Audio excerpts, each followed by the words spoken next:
Senhor, irmãos, que bom ter você conosco mais uma vez na nossa lição. Eu sou o pastor Emerson e é sempre bom ter você. E hoje que nós iremos falar da lição de número 2 da nossa Escola Bíblica Dominical.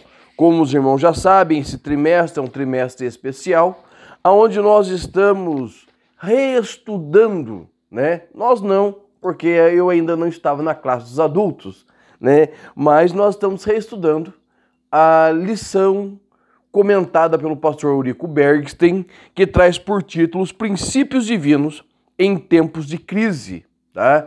E vai nos trazer a história de Esdras, Neemias, a reconstrução do templo, nos ajudando a compreender que mesmo em momentos de desespero e desesperança, tudo continua nas mãos do Senhor.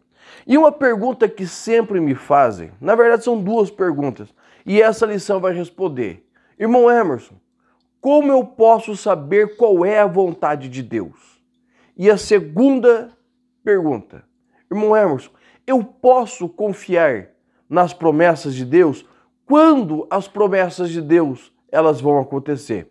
Então eu te convido a ficar conosco e nós iremos aprender a palavra de Deus através da instrumentalidade do pastor Eurico Bergsten, certo? Vamos lá então. A lição de número 2, ela tem por título Despertamento Espiritual, hífen, um milagre. Despertamento espiritual, um milagre. O nosso textuário, ele diz assim: E isto digo, conhecendo o tempo, que já é hora de despertarmos do sono, porque a nossa salvação está agora mais perto do que quando aceitamos a fé. Romanos, capítulo 13, versículo de número 11. E a verdade prática diz assim: o despertamento espiritual é consequência da submissão à vontade de Deus. Então, nós temos aqui uma revelação do pastor Eurico Bergsten a respeito do que será a lição. E do que ele está falando? Ele está falando exatamente desta situação aonde nós nos colocamos diante de Deus, nós nos colocamos na presença de Deus, e isso vai trazer para nós o quê? A possibilidade de alcançarmos, né? De nos colocarmos debaixo das mãos do Senhor e sermos por Ele abençoados. Porque a vontade de Deus, ela é sempre boa, por estar nos projetos de um Deus que é sempre bom. Então, irmãos, nós vamos compreender que o despertamento espiritual vai nos fazer não somente alcançarmos a vitória, mas ele vai nos ajudar a nos colocarmos no centro do projeto de Deus, tá? O comentário da nossa lição, certo? O tópico 1 diz assim: despertamento espiritual emana do próprio Deus. Emanar é sair de, certo? Emanar é sair, ou seja, o despertamento espiritual, ele vem do próprio Deus. É Deus que gera esse despertamento. É Deus que implanta esse desejo de orar, de buscar, de clamar despertamento. Tá? É Deus que desperta em nós. E o tópico 1 vai dizer assim, no primeiro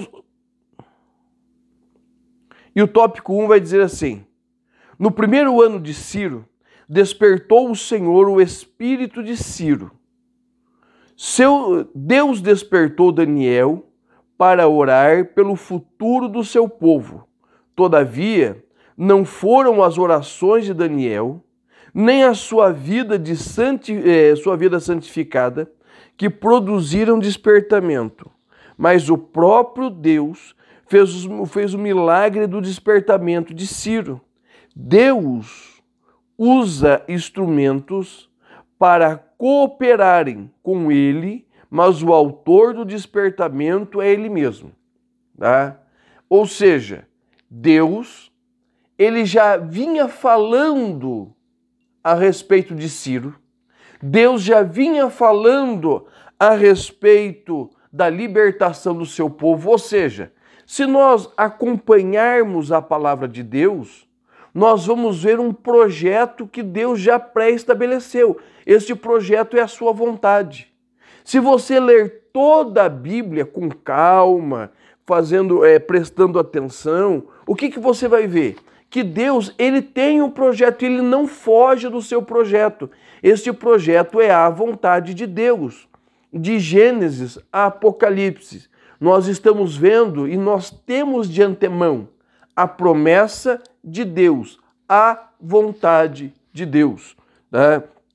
E quando Daniel está orando, vamos usar uma palavra bem simples nossa, ele recebe um cutucão de Deus, sabe? Não sei se já aconteceu com você. Você está em casa, de repente sopra no teu ouvido, no teu coração, vai orar. Vai orar. E você, obediente, vai orar. E o que acontece? Deus dá vitória, Deus, você passa pela situação, mas Ele te dá caminho, Ele te sustenta. E às vezes acontece de você ouvir esse mesmo, vai orar. E você acaba não fazendo nada. Tá? Então, esse despertamento, tanto no coração de Ciro, como no coração de Daniel, é algo de Deus. Deus, ele nos encaminha a orar, a buscar a sua realização, a buscar a concretização do que ele tem prometido para nós. Então, todo despertamento espiritual, ele é algo vindo de Deus. E isso, irmãos, é muito normal acontecer. Não por eu ser pastor, não acontece só com profetas, não acontece com qualquer homem e mulher. Quantas vezes uma mãe, uma mãe está lavando louça e ela sente algo no seu coração, é Deus dizendo assim, vai orar pelo seu marido, vai orar pelo seu filho. Uma coisa bem simples, bem simples. Alguns anos atrás nós estávamos fazendo a reforma de um telhado de uma das nossas igrejas, né? Nós estávamos fazendo a reforma no telhado e o pé direito era 4,5 metros, era muito alto. E a Josiane, minha esposa, nós estávamos numa campanha de oração na igreja, né? E ela falou para os irmãos, olha, vamos orar pelo Emerson, vamos orar pelos irmãos que estão trabalhando, para que o Senhor cuide, tá? E nós estávamos trabalhando lá em cima do telhado, tirando as telhas de barro que já estavam velhas, tudo. E nós estávamos andando sobre tábuas. Ela estava ponta com ponta, uma tábua por cima, dando sustentação, tudo. Eu não sei o que aconteceu, tiraram uma dessas tábuas. E eu estava indo, uma feixe de telhas do colo, e alguém tirou uma das tábuas. Não sei o que aconteceu. Só sei que a hora que eu pisei, estava com o peso na mão, eu só senti a hora que o corpo foi para frente. A hora que o corpo foi para frente. E o irmão Eliel Vieira, um dos evangelistas da igreja, só me pegou pelas pontinhas da gola da minha camiseta. A hora que eu estava indo, ele me pegou e me puxou. Por quê? Porque Deus despertou a minha esposa para orar.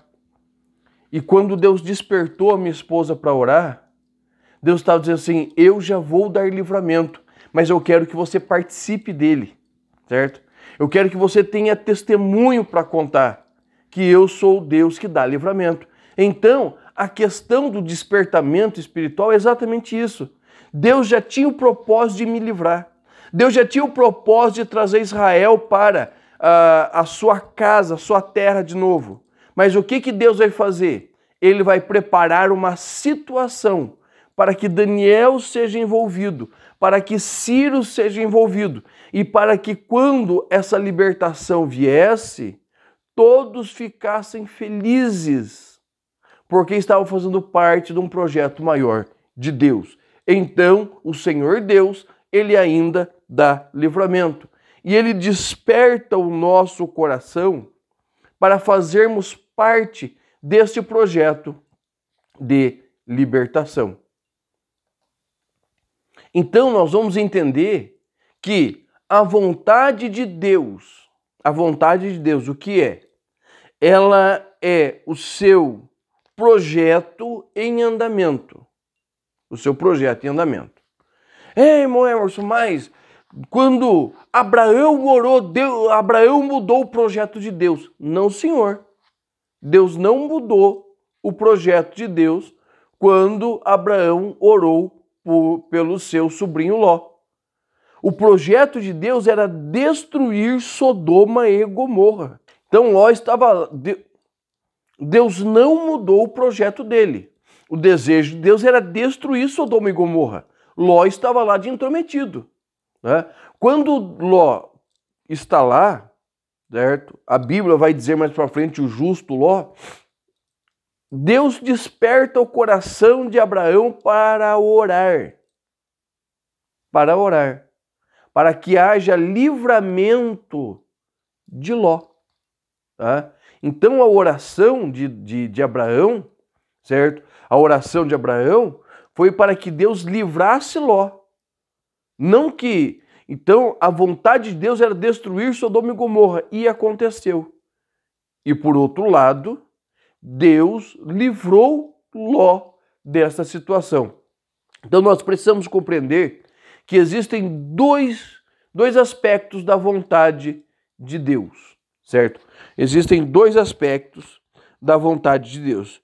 Primeiro, é a vontade permissiva, que é o caso que nós vimos de Ló. Quando nós oramos, Deus permite que certas coisas aconteçam, mudem. Então a vontade de Deus, nós podemos dividir em duas partes. A vontade diretiva, a vontade ativa, tá? E a vontade permissiva de Deus. No caso de Abraão, no caso de Ló, a vontade diretiva, ativa, o projeto de Deus era a destruição de Sodoma e Gomorra. E a vontade permissiva era a libertação de Ló.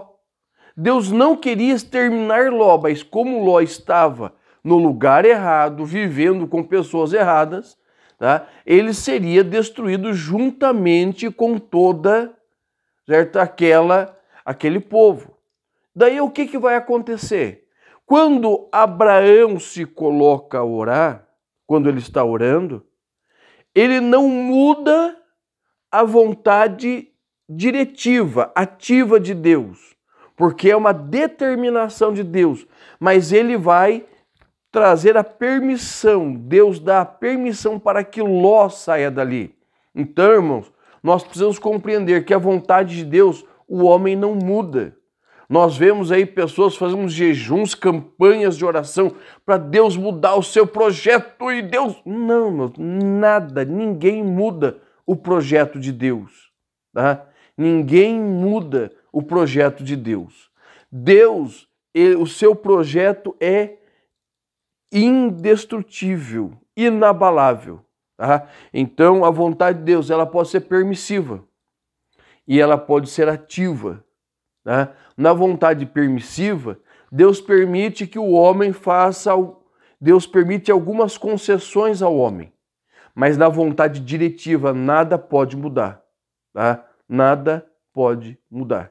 Quando Deus decidiu levar Judá para o cativeiro, nada mudou o projeto de Deus. Apesar de que, devido a alguns bons reis, a vontade de Deus demorou um pouquinho mais para acontecer, porque Deus estava ali, né, por amor àquele rei bondoso em Israel. Deus estava permitindo que o tempo demorasse um pouquinho mais, mas Deus não mudou o seu projeto. Esta é a vontade ativa de Deus. Ok? No segundo ponto da nossa lição, vai nos dizer assim, vai falar para nós a respeito da finalidade do despertamento espiritual. A finalidade, o porquê Deus quer que o homem seja despertado espiritualmente. Primeiro, por causa da restauração nacional de Israel. Segundo, a restauração espiritual de Israel. Quando Israel foi para o cativeiro, ele foi por causa do quê? Basicamente por causa da idolatria e de se colocar no mesmo patamar que as outras nações, por se igualar às outras nações e deixar Deus de fora. Quando Deus ele traz Israel para o cativeiro, Deus ele vai fazer o quê? Ele vai tirar de Israel esse desejo idólatra, esse desejo de se misturar com as outras nações. Tá? Foi um expurgo na nação de Israel. E até hoje, se você for para Israel, não existe mais idolatria. Eles se converteram de tal modo ao Senhor que o que acontece? Eles permanecem inabaláveis na sua fé no único Deus. Então, esse despertamento, essa restauração nacional, ela vai trazer para Israel, tá, uma visão centrada em Deus. Tá? Ela vai trazer uma visão centrada no Senhor. E essa visão centrada no Senhor vai fazer com que Israel consiga compreender que eles estão dentro da vontade de Deus. Quando Deus vai lá e cutuca Ciro, desperta Ciro, ele já havia feito isso. Né? Deus já havia 180 anos antes lá, Isaías 44, Isaías 45, Deus já havia falado de Ciro, ou seja, Deus já estava alinhando a sua vontade, Deus já estava mexendo os cordões da história para chegar nesse ponto. Quando Israel ele tem esse despertamento, quando Israel ele tem essa visão, o que vai acontecer? Eles vão se apropriar, eles vão assumir, eles vão tomar para si a vontade de Deus. E quando eles se colocam no centro da vontade de Deus, quando o cativeiro faz com que eles se coloquem no centro da vontade de Deus, o que vai acontecer? Ciro vai se colocar como o soberano, o imperador. A nação de Israel, ela vai fugir da idolatria, fugir da aparência deste mal, deste pecado, vão se centrar em Deus, vão se colocar em Deus. E Deus vai agir na vida deles, tá? Trazendo eles de volta à sua terra. Então, quando Ciro proclama esse decreto, esse édito, o que está acontecendo? Nada mais, nada menos do que o projeto de Deus, a vontade de Deus sendo realizada. Então isto, irmãos, vai trazer o quê? Vai trazer um despertamento espiritual ainda mais. Por quê? Porque o Deus de Israel é o Deus que se mantém firme naquilo que ele prometeu. Tá? Nenhuma das palavras de Deus caiu por terra. Por quê? Porque o Senhor Deus permaneceu firme. Por mais que Israel tenha se desviado, por mais que Israel tenha falhado, por mais que a impiedade tenha tomado conta do mundo, Deus ele não muda os seus decretos. Ciro nunca foi judeu. Ciro nunca se converteu, até onde se sabe, ao judaísmo. Mas o Senhor Deus foi lá e implantou no coração de Ciro a vontade de obedecer a Deus e aos seus decretos, ok? Então, essa questão desse despertamento espiritual, primeiro, tirou de Israel aquilo que faz separação entre nós e Deus, tirou o pecado e trouxe a Israel uma consciência mais profunda e mais plena do seu chamado. Eles compreendiam que Deus os chamara, eles compreendiam que Deus tinha um propósito na vida deles, mas eles não conseguiam se colocar diante de Deus. Então, quando acontece, certo, esse descortinar do projeto de Deus, surge Ciro, Daniel está orando, Deus tira a cortina e eles conseguem ver o projeto de Deus e não mais se afasta. Tira o pecado, tira a idolatria, certo? Tira tudo que os separava de Deus. E o que vai acontecer? Deus vai agir na vida deles, tá? No tópico de número 3, nós vamos encontrar uma afirmação do pastor Eurico Berger. E a afirmação é essa: Deus cumpre as suas promessas. Tá? Deus cumpre. Quando Israel está ali e ele começa a ver todo esse descortinar do projeto de Deus, Israel ela fica ainda mais consciente, da sua condição espiritual. Tá? Eles se convertem ao Senhor, como nós vimos, e eles vão conseguir ver com sinceridade a fidelidade de Deus, as suas promessas e a sua vontade. Certo? A sua vontade era separar para si um povo, o povo de Israel, e este povo fossem detentores da sua palavra e conduzir este povo à sua terra da promessa. E qual é esta promessa? A promessa é que Deus, mesmo em meio aos seus pecados, quando este povo se convertesse, o Senhor os tiraria desta situação e o Senhor lhes daria vitória. Então, quando nós chegamos nesse ponto, nós vamos ver que que as promessas de Deus, elas são inabaláveis. Elas são o quê? Imutáveis. Por mais que o homem, que eu e você, nós venhamos a pecar, a promessa de Deus é inabalável. Só tem algo que pode fazer parar a promessa de Deus: a minha vontade. Quando eu não me coloco debaixo das mãos do Senhor. Tá? Independente, irmãos, do que seja, tá? Deus, ele é imutável nas suas promessas. O que ele prometeu vai acontecer. Às vezes ele retarda um pouquinho, mas nunca, irmãos, a sua promessa ela cai por terra. E com Israel foi assim. Tá? Eles permaneceram 70 anos cativos. Muitos já haviam desistido, muitos já haviam abandonado, mas o Senhor permaneceu fiel ao que prometera. Tá? Ele permaneceu fiel ao que ele falou aos descendentes de Abraão.